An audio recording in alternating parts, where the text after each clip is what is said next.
Hello दोस्तों, एक बार फिर स्वागत है आपका मेरे YouTube channel IAS not dream it's reality में।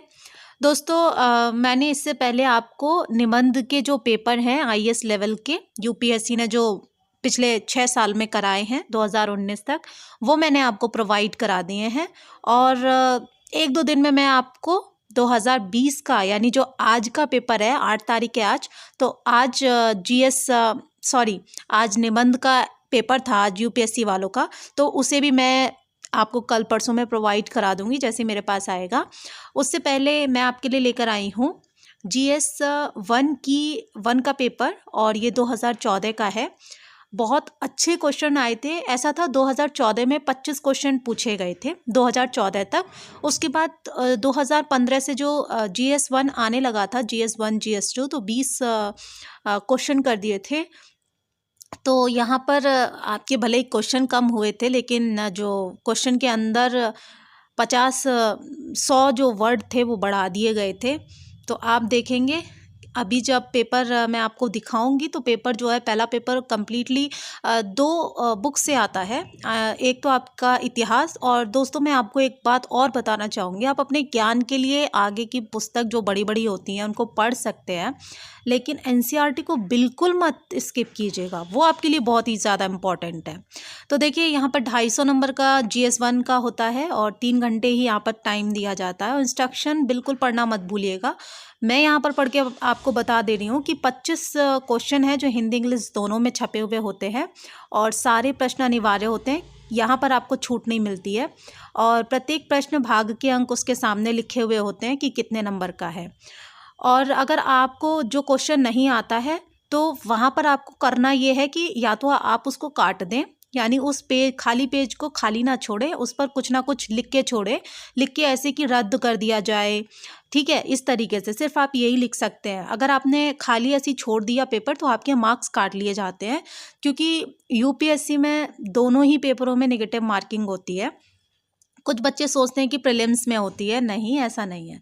तो देखो सभी प्रश्न हम देख लेते हैं। उस टाइम पर तो 150 शब्द का था। तो देखो पहला क्वेश्चन जो कह रहा है वो कह रहा है, सिंधु घाटी सभ्यता की नगरीय आयोजना और संस्कृति ने किस सीमा तक वर्तमान युगीन नगरीकरण को निवेश यानी इनपुट प्रदान किए हैं। इस पे आपको चर्चा करनी है। चर्चा करने का मतलब ये होता है यहाँ पर आपको गुण दोष वगैरह सब चीज़ बतानी है और डिस्कस करना है एक तरीके से। यहाँ पर आपको कुछ भी मतलब आलोचना नहीं करनी है, कुछ भी गलत नहीं बताना है, बस जो था एज इट इज़, जो आपने NCERT में पढ़ा है सिंधु घाटी सभ्यता को लेकर, और आज की वर्तमान युग की जो नगरीकरण किया जा रहा है, जो शहरीकरण आज किया जा रहा है, इन दोनों को सिर्फ चर्चा करनी है, ठीक है। तो यहाँ पर आपको कुछ भी ज़्यादा फालतू नहीं लिखना है अगर ऐसे क्वेश्चन आ जाता है तो। दूसरा है, गांधार मूर्तिकला रोमन वासियों की उतनी ही ऋणी थी जितनी कि वो यूनानियों की थी, स्पष्ट कीजिए। यहाँ पर आपको ये बताना है कि क्या ये सही है कि जो गांधार मूर्तिकला है वो रोमन वासी भी उसको मतलब अच्छा मानते थे और उतना ही यूनानी भी मानते थे। तो इसमें यहाँ पर आपको डिस्कस करना है, यानी स्पष्ट करना है, एक्सप्लेन करना है। तक्षशिला विश्वविद्यालय विश्व के प्राचीनतम विश्वविद्यालय में से एक था। तक्षशिला आपको पता है पाकिस्तान में इस टाइम पर। इसके साथ विभिन्न शिक्षक विषयों यानी कि डिसिप्लिन्स के अनेक विख्यात विद्वानी व्यक्तित्व संबंधित थे।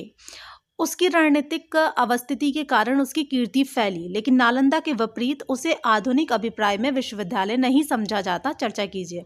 यानी नालंदा की तरह, जैसे नालंदा को मानते हैं विश्वविद्यालय, उस तरीके से तक्षशिला को नहीं मानते। हालांकि उसकी जो कीर्ति फैली हुई है वो बहुत ज़्यादा है, पर फिर भी नालंदा से पीछे ही है तक्षशिला। तो आपको यहाँ पर स्पष्ट करना है, यानी डिस्कस करना है, बताना है कि क्यों पीछे है।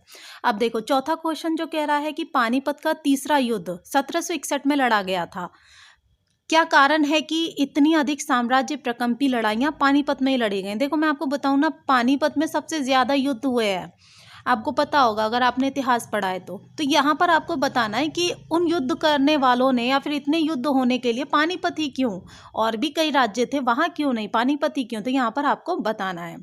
पांचवा जो है, सूफी और मध्यकालीन रहस्यवादी सिद्ध पुरुष यानी कि सिद्धि प्राप्त जो कर लेते हैं, संत होते हैं, हिंदू मुसलमान समाजों के धार्मिक विचारों और रीतियों को या उनकी बाह्य संरचना को पर्याप्त सीमा तक रूपांतरित यानी परिवर्तित करने में विफल रहे हैं। टिप्पणी यहाँ पर आपको अपना कमेंट करना है। जैसे आप फेसबुक पर किसी की पिक पे जाके कमेंट करते हैं ना, टिप्पणी करते हैं। अब यहाँ पर आपको अपना बताना है कि भाई क्यों नहीं वो लोग कर पाए, चाहे वो सूफी हो चाहे वो संत हो, तो हिंदू मुस्लिम के विचारों को क्यों नहीं एक कर पाए। छठा क्वेश्चन है, भारत में 18वीं शताब्दी के मध्य से स्वतंत्रता तक अंग्रेजों की आर्थिक नीतियों के विभिन्न पक्षों का समालोचनात्मक परीक्षण कीजिए। देखो यहाँ पर आपको समालोचनात्मक जब आ जाता है तो आपको अच्छाई और बुराई दोनों बतानी पड़ती है कि हाँ अच्छा है तो अच्छाई आपको पहले लिखनी पड़ती है और उसकी बुराई क्या है। कई बार क्या होता है, समालोचना को बच्चे सोचते हैं कि क्रिटिसाइज नहीं करना है, यहाँ पर नहीं, सम जहाँ पर सम आ जाए आलोचना के साथ, वहाँ पर आपको नेगेटिव पॉजिटिव दोनों पॉइंट रखने हैं। तो यहाँ पर आपको बताने हैं कि 18वीं शताब्दी के मध्य से स्वतंत्रता तक अंग्रेजों की आर्थिक नीतियों के बारे में आपको बताना है। अब जो 7वां प्रश्न है वो ये है कि किन प्रकारों से नौसैनिक विद्रोह, देखो नौसैनिक विद्रोह अंग्रेजों के टाइम पर बहुत हुए थे, इतने आज भी नहीं होते हैं, मतलब अब भी नहीं होते हैं, आज़ादी के बाद नहीं हुआ है मेरे ख्याल से, लेकिन उससे पहले बहुत नौसैनिक विद्रोह हुए थे। तो भारत में अंग्रेजों की औपनिवेशिक महत्वाकांक्षाओं की शव पेटिका में लगी अंतिम कील साबित हुआ है। ठीक है, तो नौसैनिक विद्रोह हुआ, किसान आंदोलन हुए, उन्हीं की वजह से मतलब जगह जगह जब भारत में हो रहे थे ये आंदोलन विद्रोह हो रहे थे, इसी वजह से शायद हमें आज़ादी मिल पाई है, नहीं तो शायद आज भी हम अंग्रेजों के गुलाम होते। तो यहाँ आपको साबित करना है, बताना है कि कैसे नौसैनिक विद्रोह सफल हुए अंग्रेजों को यहाँ से बाहर निकालने में। 8वां क्वेश्चन जो है वो कह रहा है कि विश्व में घटित कौन सी मुख्य राजनीतिक, आर्थिक और सामाजिक गतिविधियों ने भारत में उपनिवेश विरोधी यानी एंटी कॉलोनियल संघर्ष को प्रेरित किया। तो आपको राजनीतिक कारण भी बताने हैं, आर्थिक कारण भी बताने हैं और सामाजिक गतिविधियां भी बतानी है। तो देखो सामाजिक गतिविधियां तो होती हैं कि इसमें महिलाएं, पुरुष, बच्चे सब आ जाते हैं। आर्थिक में पैसों के लेन देन वगैरह से हो जाता है और राजनीतिक में पॉलिटिकली हो जाता है। तो ये भी बहुत आसान सा क्वेश्चन है, विश्व में बताना है आपको, भारत में नहीं बताना है, तो वर्ल्ड हिस्ट्री का है ये। 9वां प्रश्न जो है वो कह रहा है कि 1956 में स्वेज संकट को पैदा करने वाली घटनाएं क्या थी। स्वेज आपको पता है नदी है एक, स्वेज, तो 1956 में आया था, इसके लिए एक्ट भी बना था, स्वेज अधिनियम भी बना था। तो उसके बारे में आपको घटनाएं बतानी है। उसने एक विश्व शक्ति के रूप में ब्रिटेन की आत्म छवि पर किस प्रकार अंतिम प्रहार किया था। तो ये भी बहुत आसान है, अगर पढ़ रखा है तो कर लेंगे। लेनिन की नव आर्थिक नीति 1921 ने स्वतंत्रता के शीघ्र पश्चात भारत द्वारा अपनाई गई नीतियों को प्रभावित किया था, मूल्यांकन कीजिए। तो देखो लेनिन, सबसे पहले लेनिन लाए थे। लेनिन जो थे वो जर्मनी में उन्होंने ये आंदोलन छेड़ा था आज़ादी का, और उनकी नव आर्थिक नीति आई थी, उसी से ही भारत में नव आर्थिक नीति बनाई गई थी, उसी को देखकर। तो गांधी जी इनको फॉलो करते थे, यहाँ पे भी आप लिख सकते हैं। 11वां क्वेश्चन है, भारत में एक मध्यम वर्गीय कामकाजी महिला की अवस्थिति को पितृतंत्र यानी पैट्रियार्की किस प्रकार प्रभावित करता है। देखो यहाँ पर आपको बताना है कि भारत में मध्यम वर्गीय जो महिलाएं हैं, कामकाज करती हैं, उनकी जो एब्सेंसी होती है, घर में जो एब्सेंसी होती है, उसको किस तरीके से पितृसत्तात्मक जो है, यानी अगर पुरुष नहीं कमा रहा है, महिला कमा रही है, तो पुरुष जो है वो किस तरीके से उसको प्रभावित करता है, पैट्रियार्की किस तरीके से प्रभावित करती है। तो यहाँ पे आपको बताना है, आज से रिलेटेड है ये, यानी ये करंट हिस्ट्री से रिलेटेड है। अब आता है 12 क्वेश्चन की क्या कारण है कि भारत के कुछ अत्यधिक समृद्ध प्रदेशों में महिलाओं के लिए प्रतिकूल स्त्री पुरुष समान अनुपात में है। अपने तर्क पेश कीजिए। देखिए भारत में पूछ रहा है, यानी भारत में कुछ बहुत सारे प्रदेश ऐसे हैं जहाँ पर महिलाएं और पुरुष के साथ, यानी महिलाएं पुरुष के साथ कंधे से कंधा मिलाकर चल रही हैं। तो यहाँ पे ये चीज़ आपको बतानी है। 13वां क्वेश्चन कह रहा है कि संयुक्त परिवार का जीवन चक्र सामाजिक मूल्यों के बजाय आर्थिक कारकों पर निर्भर करता है। यहाँ पर आपको चर्चा करनी है। ये तो आप बिल्कुल अच्छे से समझ गए होंगे, जिनकी जॉइंट फैमिली है वो अच्छे से समझ गए होंगे कि वहाँ पर सामाजिक मूल्य कम और आर्थिक कारक ज़्यादा होते हैं। ऐसे विभिन्न आर्थिक और सामाजिक सांस्कृतिक बलों पर चर्चा कीजिए जो भारत में कृषि के बढ़ते हुए महिलाकरण को प्रेरित कर रहे हैं।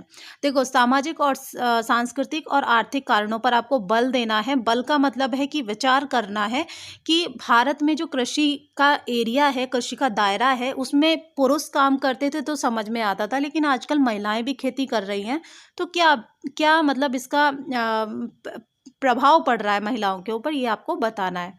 15वां जो है धर्मनिरपेक्षता पर भारतीय वाद विवाद पश्चिम में वाद विवादों से किस प्रकार भिन्न है। यानी पश्चिम में कहने का मतलब जो पश्चिमी देश हैं वहाँ पे भी हर धर्म के लोग रहते हैं, लेकिन भारत में वाद विवाद करने का इसका अलग ही तरीका है धर्मनिरपेक्ष पर, और पश्चिम में वाद विवाद करने का अलग तरीका है। तो वही तरीका आपको बताना है, दोनों का सारांश आपको बताना है यहाँ पर। और धर्मनिरपेक्षता का क्वेश्चन आपको चारों पेपर में मिलेगा दोस्तों, चारों पेपर में। याद रखना, धर्मनिरपेक्षता आपको पता होना चाहिए क्या है सेकुलरिज्म। 16वां क्वेश्चन है, असामान्य जलवायवीय घटनाओं में से अधिकांश एल नीनो प्रभाव के परिणाम के तौर पर स्पष्ट की जाती हैं। क्या आप सहमत हैं? यहाँ पर अगर आपको एल नीनो प्रभाव के बारे में पता है तो उसकी घटनाओं के बारे में आपको यहाँ पर सहमति देनी है, एग्री होना है। अगर हैं तो किस बेस पर हैं वो आपको यहाँ पर 150 वर्ड में डिफाइन करना है। हालांकि आप आ जाता है तो 250 वर्ड अपने आप तैयार रखिए। 17वां है कि क्या कारण है कि संसार का वलित पर्वत यानी फोल्डेड माउंटेन तंत्र महाद्वीपों के सीमांतों के साथ साथ अवस्थित है। वलित पर्वतों के वैश्विक वितरण और भूकंपों एवं ज्वालामुखियों के बीच साहचर्य को उजागर कीजिए। देखो, साहचर्य का मतलब होता है कि इनके बीच में रिलेशन जो है इन तीनों के बीच में, आपको यहाँ पे अच्छे से बता देंगे, ज्योग्राफी का है ये। इंडोनेशियाई और फिलीपीन द्वीप समूह में हजारों द्वीपों के विवेचन की विरचन की व्याख्या कीजिए। तो यहाँ पर व्याख्या करनी है आपको। उष्णकटिबंधीय चक्रवात अधिकांशतः दक्षिणी चीन सागर, बंगाल की खाड़ी और मैक्सिको की खाड़ी तक ही परिसीमित रहते हैं। ऐसा क्यों? यहाँ आपको बताना है कि जो उष्णकटिबंधीय चक्रवात है ये ज़्यादातर दक्षिणी चीन सागर और बंगाल की खाड़ी जो हमारे भारत के पास है और मैक्सिको की खाड़ी जो अमेरिका के पास है, यहीं पर क्यों आते हैं और कहीं और क्यों नहीं जाते हैं। तो यहाँ ये आपको डिफाइन करना है। 20वां क्वेश्चन कह रहा है कि भारतीय उपमहाद्वीप में घटती हुई हिमालयी हिम नदियों यानी ग्लेशियर्स और जलवायु परिवर्तनों के लक्षणों के बीच संबंध उजागर करने, संबंध बताने, रिलेशन बताने आपको दोनों के बीच में। अब 21वां क्वेश्चन जो कह रहा है, जबकि अंग्रेज बागान मालिकों ने असम से हिमाचल प्रदेश तक शिवालिक पर्वतमाला और निम्न हिमालय के साथ साथ चाय बागान विकसित किए थे, तो जो हमारे चाय की खेती है वो अंग्रेजों ने ही विकसित की थी। परिणाम में वे दार्जिलिंग क्षेत्र से बाहर सफल नहीं हुए, लेकिन वो इस चीज़ को दार्जिलिंग क्षेत्र में नहीं लेके जा पाए। यहाँ आपको स्पष्ट करना है, बताना है कि वो दार्जिलिंग क्षेत्र में चाय की खेती को क्यों नहीं विस्तारित कर पाए।